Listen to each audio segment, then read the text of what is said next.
Halo pemirsa Vokal Plus, kali ini saya sudah bersama dengan vokal director yang sangat handal sekali, yang namanya Mas Irfan Natadiningrat. Sudah tidak asing lagi tentunya, yang biasa dipanggil sebagai Mas Irfnat. Nah, halo Mas Irfnat, apa Zef, kabar? alhamdulillah. Nah gini, hari ini tuh kita pengen bicarain tentang teman-teman yang ingin ikut audisi Indonesian Idol atau X Factor atau mungkin The Voice. Apa sih kira-kira yang perlu mereka persiapkan, kurang lebih gitu. Kita pengen denger nih dari vokal directornya gitu. Semua kompetisi sebetulnya intinya sama ya. Mereka cari orang yang punya star quality.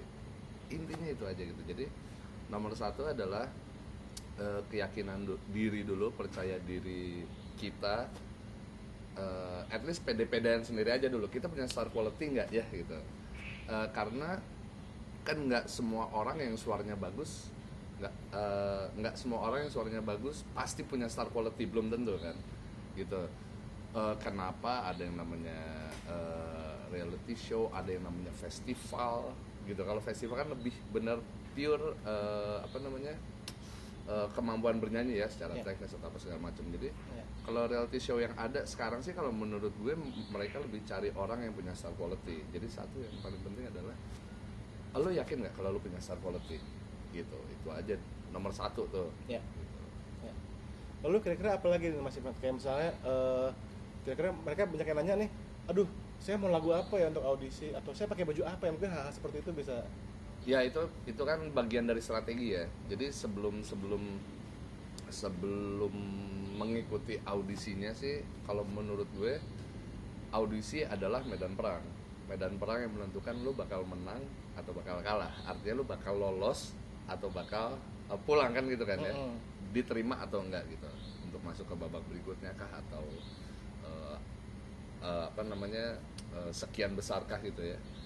Tentu kan kalau lo mau perang, lo mau tempur kan harus ada strategi kan. Betul. Ada strategi perangnya. Strategi di sini apa? Misalnya satu, Ya. pemilihan lagu. Oke. Itu terutama, itu yang paling penting, itu pemilihan lagu. Pemilihan lagu apa sih? eh Juri-juri itu kan kerja dari pagi sampai malam, Ya. mengaudisi ratusan orang, bisa sampai 1.000-an orang sehari. Apa yang terjadi sama juri ketika dalam satu hari misalnya dia mendengarkan lagu yang sama Hmm. eh, sekian ratus kali itu Ya. gitu. Jadi strategi pertama adalah pemilihan lagu. Kira-kira misalnya yang paling gampang deh, lagu yang paling populer kalau selama audisi idol kemarin itu yang paling banyak dinyanyiin, Panah Asmara Oh. gitu. Oke. Artinya ketika itu menjadi pilihan pertama lo, gue mau nyanyi Panah Asmara, yang harus ada di kepala kita adalah tentu orang lain akan memilih lagu yang sama. Kalau itu yang pertama kali keluar di kepala kita ya, itu berarti kan ide yang paling gampang dipilih kan. Betul, gitu. betul. Jadi jangan, kalau saran gue jangan milih lagu yang kira-kira akan dinyanyikan oleh kebanyakan orang Oke. gitu. Kan lagu populer kan juga nggak terbatas hanya itu aja gitu ya. Ya. Be unique lah gitu. Misalnya lu cowok nyanyi lagu cewek, lu cewek nyanyi lagu cowok. Itu strategi yang cukup menarik sebenarnya gitu ya. Apalagi kalau lu bisa bawainnya beda gitu. Ya. Ya. Itu satu, pemilihan lagu. Terus siapin alternatif lagu Mhm. gitu. Misalnya pertanyaan yang paling sering adalah, kalau lo lagu pertama nyanyi lagu bahasa Inggris, lo bisa nyanyi lagu bahasa Indonesia nggak? Gitu. Oke. Atau kebalikannya Oke. gitu ya. Lo awalnya nyanyi lagu bahasa Indonesia, bisa nyanyi lagu bahasa Inggris nggak gitu. Jadi selalu siapin itulah. Jadi selalu siapin alternatif. Lo siapin lagu bahasa Inggris, siapin lagu bahasa Indonesia, barangkali diperlukan gitu ya, lo udah siap. Terus kita bisa membuat alternatif lagu lagi adalah tadi berdasarkan bahasa, kemudian berdasarkan tempo. Misalnya kita siapin satu lagu ballad, satu lagu upbeat gitu. Karena seringkali buat kita, apalagi kalau pesertanya tuh menarik perhatian kita gitu ya. Dia nyanyi lagu ballad dengan sangat bagus, kita semua pasti penasaran, Oh. Oke. ini orang kalau nyanyi lagu upbeat kayak apa ya. Kita challenge dia pasti, Oke. bisa nyanyi lagu upbeat nggak kita. Ya. Ya. Nah, ketika kita minta dia menyanyikan lagu yang lain gitu ya, apakah berbeda bahasa atau berbeda tempo, yang membuat kita yang membuat peserta itu kemudian tanda kutip nilainya turun di mata kita adalah gini, lagu apa ya, lagu apa ya gitu. Itu satu yang buat kita kadang-kadang gini, ini orang niat nggak ya ikut audisi ya gitu. Maksudnya kalau lo niat, tentu lo udah siapin. Itu maksud gue strategi gitu. Oke, gue udah siap lagu ballad, gue udah siap lagu upbeat, gue udah siap lagu bahasa Indonesia, gue udah siap lagu bahasa Inggris. Berarti lagu ballad gue udah siap lagu ballad Indonesia, lagu ballad bahasa Inggris, lagu upbeat Indonesia, lagu upbeat bahasa Inggris gitu misalnya. Itu udah disiapin semua.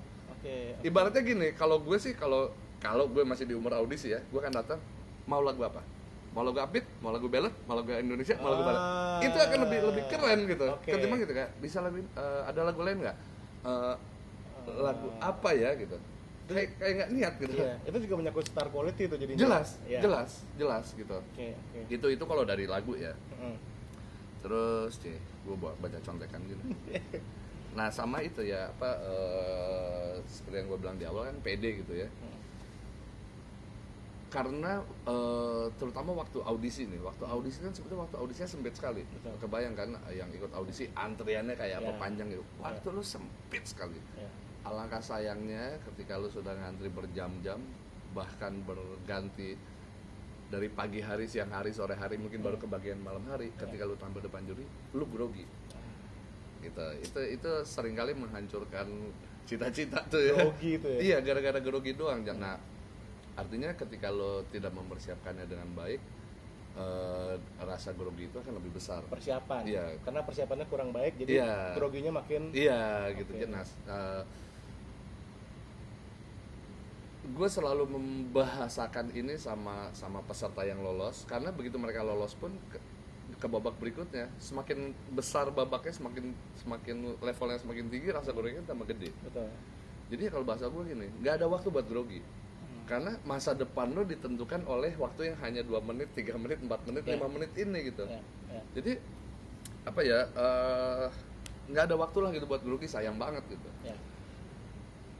Terutama ketika misalnya kalau lo audisi kan lo udah punya nomor antri. Jadi sebenarnya lo udah tahu urutan lo, 5 orang lagi gue gitu. Nah di saat 5 orang ini sebetulnya sebaiknya lo fokus, lo nginget lagu apa yang mau lo nyanyiin,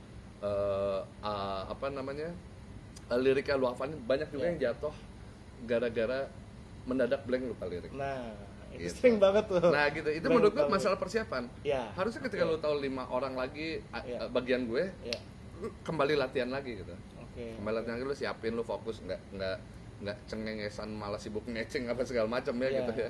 Gitu kan banyak juga karena terlalu bosan nunggu, dia lupa fokus. Nah, yang dia pikirin adalah gua bosan, gua cari hiburan. Aduh. Padahal fokusnya bukan itu, lo lagi lo lagi ikut audisi gitu.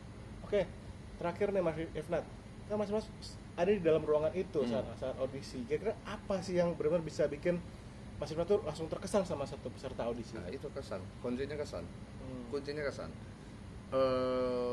Dari 100, 200, 300, 400, 500 orang, hanya segelintir yang begitu nyanyi di depan kita, dia perform bukan audisi. Ya, jadi gimana tuh?